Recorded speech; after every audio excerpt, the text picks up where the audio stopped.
Mostra uma foto dela pra mim. Mostra. Pela foto eu vou reconhecer, pelo nome eu não dá. Tá gravando? Pessoal, vou gravar então. Ah, vai gravar? Vou gravar porque a internet... Mas em 2 minutos tá bom, né? Quanto tempo vai durar? É longo? Ô, Nara, Não, 15 minutos aqui. 20 minutos. Deixa ele dar uma relaxada também. Eu também quero se divertir. pois é, pessoal, eu tô aqui com o Fernando Haddad, veio para um evento aqui na Inglaterra, ele veio para o Fórum Brasil e agora ele está participando do Democracy for Brasil, que foi organizado aqui num pub aqui da cidade de Londres. A primeira pergunta que eu vou fazer para ele vai de encontro a uma das últimas perguntas que ele respondeu aqui.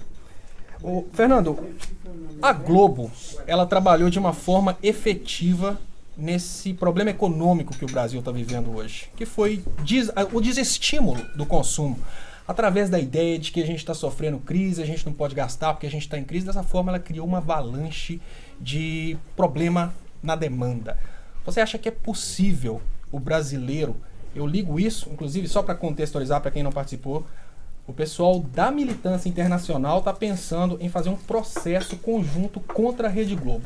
Você acha que encaixaria uma tese de crime contra a ordem econômica a partir do momento que a pessoa fundamentasse a ideia de que o desestímulo ao consumo causou a crise econômica e o desemprego que a gente vive hoje? Olha, é evidente que tem um processo em curso que foi estimulado e potencializado pela imprensa de pessimismo em relação à economia. O que eles estão tentando fazer agora é reverter esse sentimento. Tentar dizer que agora as condições permitem as famílias voltarem a planejar o consumo. Mas em todo o período de crise política envolvendo o governo Dilma, é evidente que a imprensa jogou na tese de que não havia condições das pessoas planejarem as suas vidas a partir da sua renda, o que aprofundou aquilo que existia como um problema. Era preciso fazer alguns ajustes na economia, mas não o ajuste que aconteceu. O que aconteceu no Brasil você perder 10% de renda per capita em 2 anos, isso é uma coisa que não tem precedente na história do Brasil. E é óbvio que houve uma conjugação de forças para aprofundar, mas basta lembrar das pautas bomba do Congresso, com Eduardo Cunha à frente.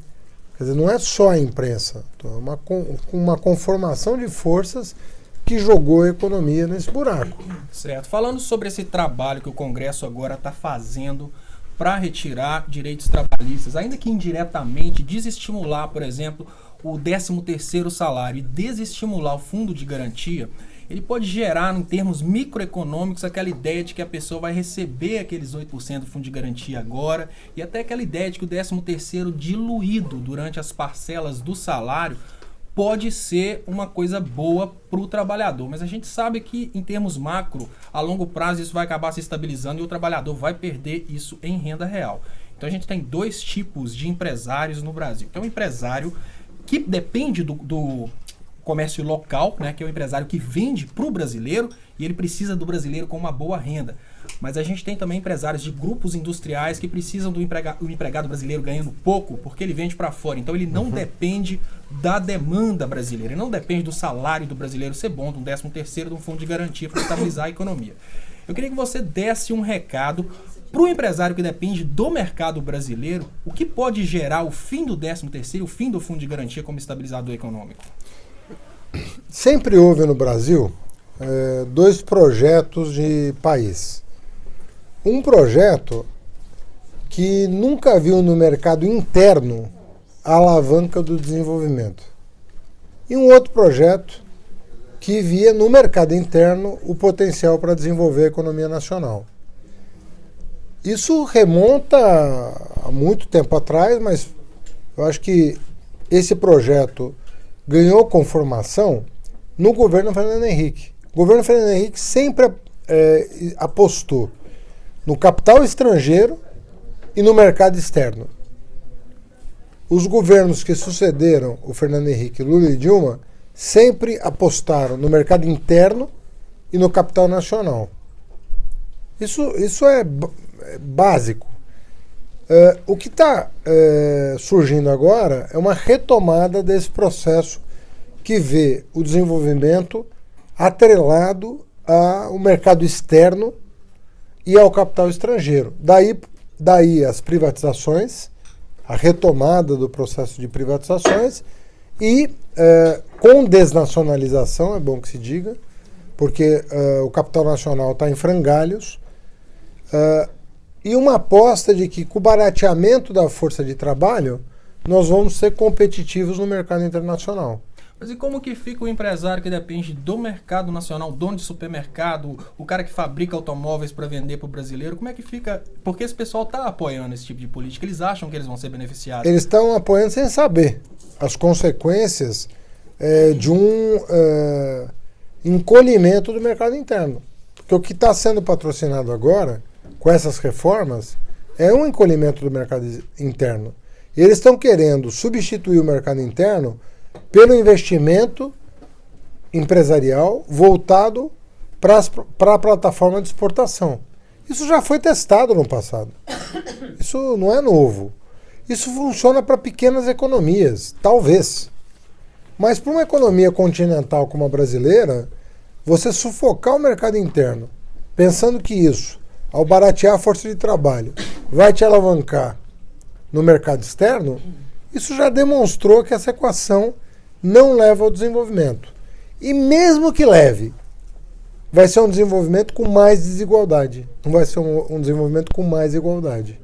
Então, todo o projeto que estava em curso era de um desenvolvimento com mais igualdade.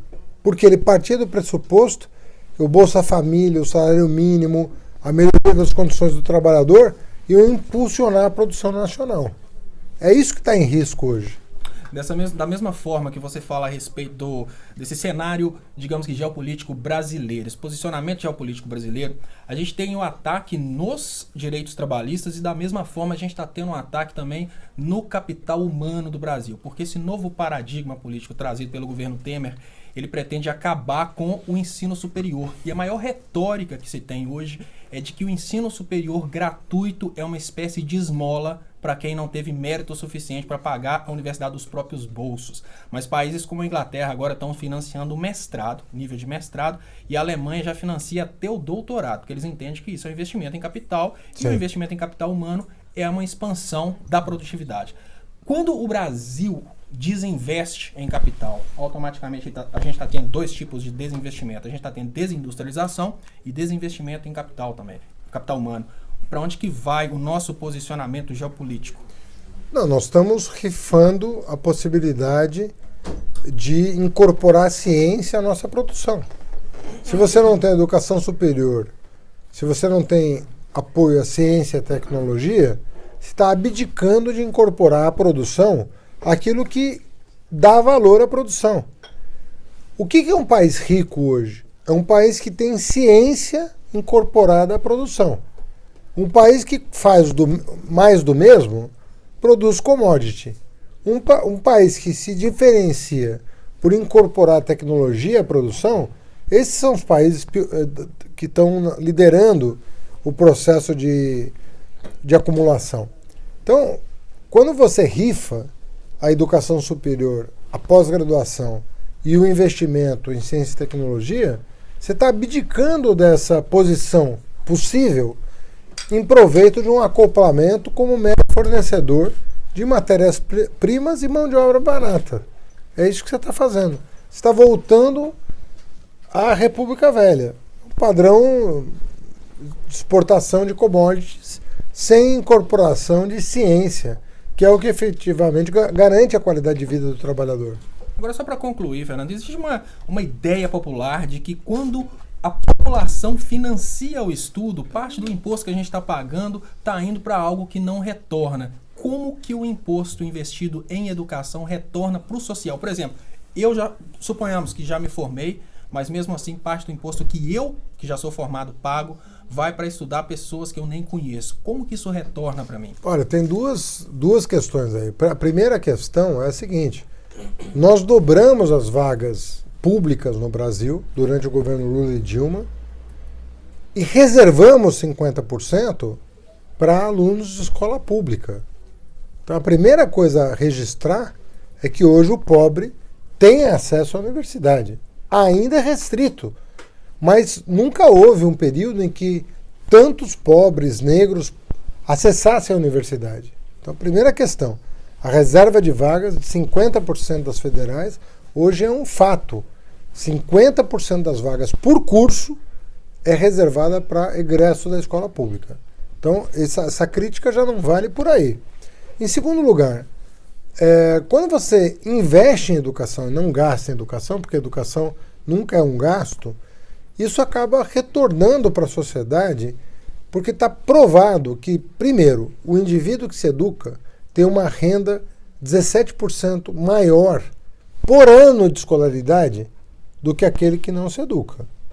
Então a renda é exponencial. Em segundo lugar, o benefício para o país. Quer dizer, você está produzindo o insumo mais precioso para a economia, que é a inteligência. Hoje é a inteligência que dita as normas da economia. É a ciência. Não é o processo rudimentar de produção. Né? Hoje você... Onde é que o Brasil está saindo bem? Onde incorpora a tecnologia, onde incorpora a ciência. Por que o nosso agronegócio é tão produtivo? Tem Embrapa. Se não tivesse a Embrapa, nós não seríamos tão produtivos na agricultura. E assim por diante. Então, investir nas universidades que produzem ciência é fundamental. Nós estamos cortando aí as verbas das federais, as verbas do Ciências Sem Fronteiras, estamos cortando bolsas de estudo. Em nome do quê? Nós pretendemos o quê? Cortando aquilo que é o investimento com a maior taxa interna de retorno. Então, por isso que eu digo que esse governo que está aí é um governo que está, de certa maneira, desconstituindo os direitos consagrados na Carta de 88. Nós estamos nesse processo de desconstrução. E eles têm prazo, porque eles sabem que não vão poder fazer essas propostas numa eleição. Eles têm que fazer essas propostas num período de exceção, que é o que nós estamos vivendo.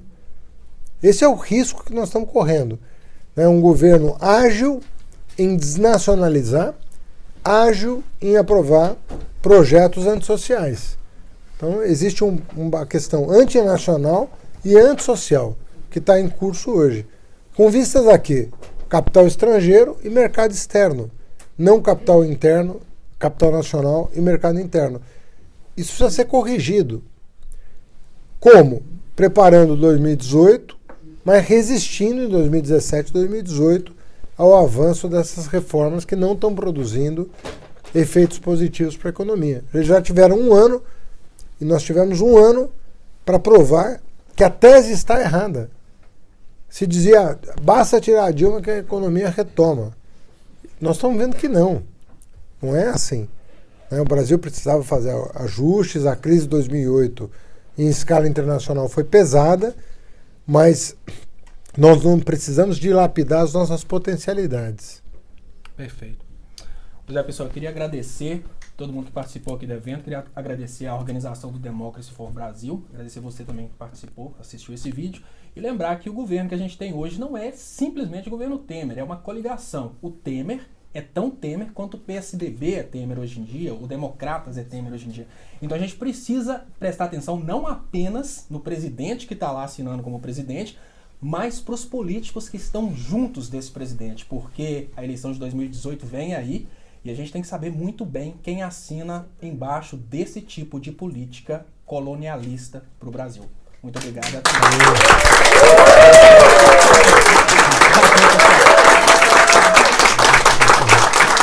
Obrigado. Sucesso, amigo.